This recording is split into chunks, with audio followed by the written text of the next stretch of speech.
Hi, everybody. Welcome to the Ghost Hunters conference call with Jason Hawes, lead investigator and founder of TAPS. He's here today to talk about the mid-season return of Ghost Hunters, which continues its 8th season on Wednesday, September 5th. But before he starts taking your questions, Jason has some news to share with you. Hey, how is everybody? I'm happy you all joined us. The new season's really going to be kicking off with a lot of great things. I think you're all going to realize we ended up bringing in a new investigator. Her name's Ashley. I think you guys will really enjoy seeing how she grows on the show and her interaction with the rest of the team. And I think she'll be appearing starting September 26th. But some of the best cases I think that we've had to date, and some of the best evidence that we've caught recently. Of course, I can't get into too much, but it's just going to be. I honestly believe it's probably going to be one of the best seasons ever. Honestly, it wasn't that tough at all, because I still deal with Grant daily on other things, and he's still there. He had to take a leave of absence from the show, but our families are extremely tight, and we're like brothers. And for many years, I investigated without Grant being there. For many years of our friendship, Grant and while TAPS was still going, of course, still is. Grant left to go to Utah. He was gone for a couple of years on that. So it's a little odd not having a guy I refer to as my brother standing beside me all the time, but I think it wasn't an issue for me at all. And to be honest with you, the team, there's just a new energy with the entire team. Everybody's just so alive lately, and it's been interesting. Well, we've had some wild investigations. We were actually able to investigate a zoo, which has been, that's tough enough if you think about it. We were called in by an actual town that had called us in the past to investigate some locations. We spent some time down in Charleston, South Carolina, because there's such old areas, and a lot of the areas we headed off to where they have such a history. Some insane history. One of the locations we headed to had the first so-called female serial killer. But just to be able to get out there, hear these stories, and to be able to investigate some of these locations, it's incredible. That one actually, the one I was just talking about, the first serial killer, some people who actually are on production ended up having a situation. I can't get into too many details, but it led to a really interesting investigation. Oh my gosh, I didn't think we were going to make it out of first season, so just the fact that we're at 8.5 is incredible. To see that this field has come so far, that a field that used to be laughed about and people felt that they had to whisper experiences that they were having, now they feel that they can openly discuss it. That's just incredible. It's such a great feeling to know that we were a part of that movement to try to really get this field ahead. And also the amount of new people, new investigators who've been stepping into the field, just really shows that it's advancing and it's becoming a respected area. So that does mean everything to us. Well, of course, when we're looking for somebody new, we want somebody who's not going to automatically believe that everything is a ghost or paranormal.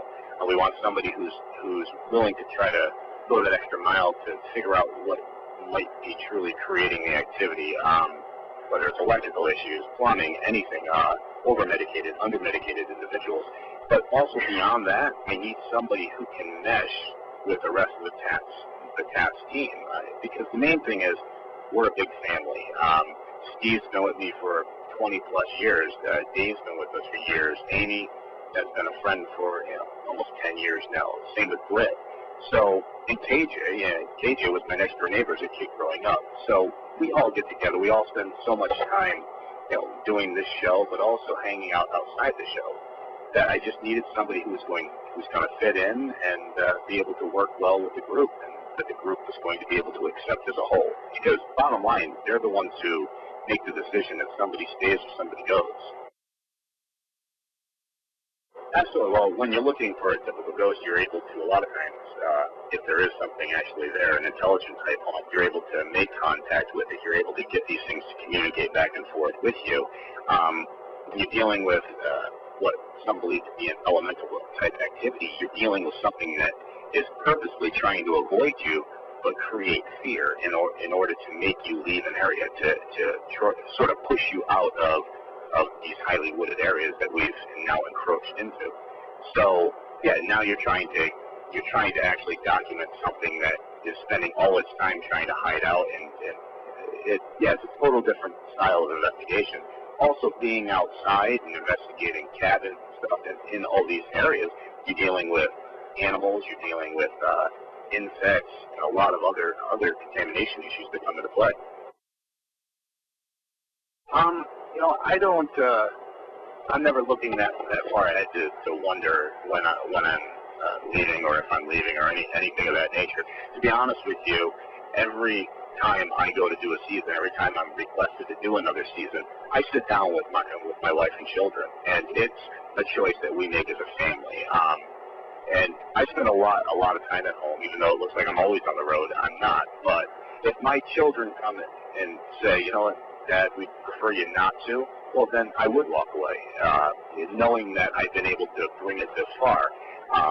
But as of right now, my children love the fact that I've been doing this since even before they were born.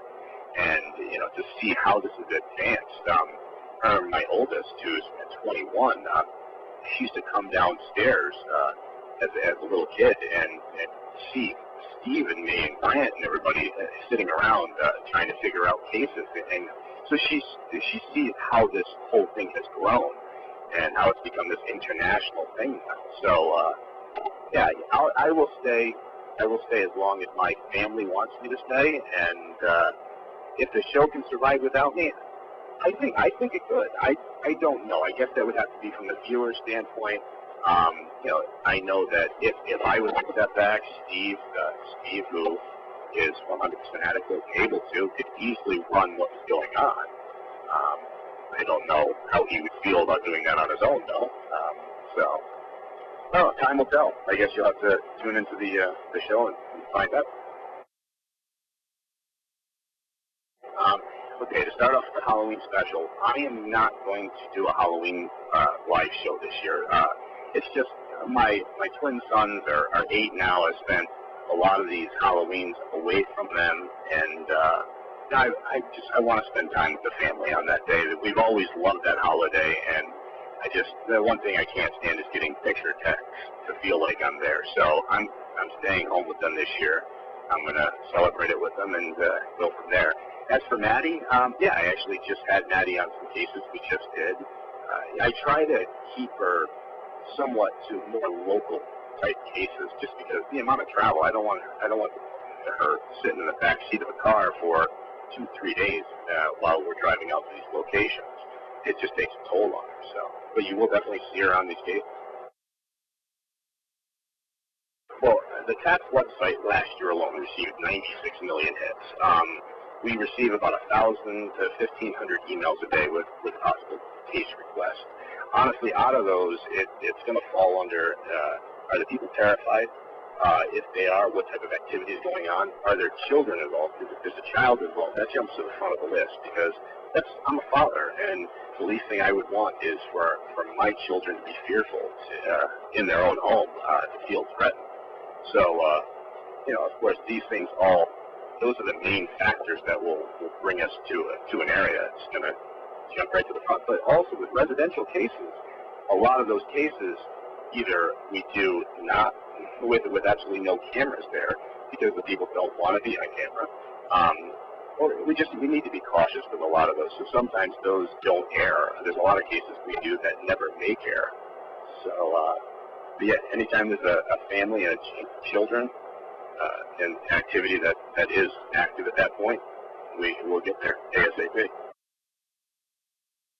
There will, and actually I'm working with a company right now on an app that will be able to take any Android and iPhones and iPads and all that stuff, and be able to work off of meters that are built into them, and I can't get into too much detail on it, but I was actually just using a prototype of it the other day.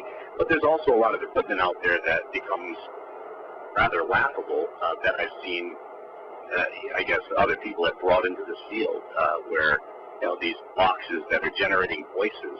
Well, the voices are words that are actually put in or programmed into these devices.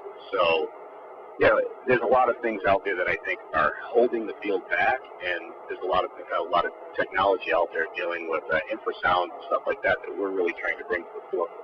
So I think you'll be able to see a lot of newer stuff coming out from us and other areas.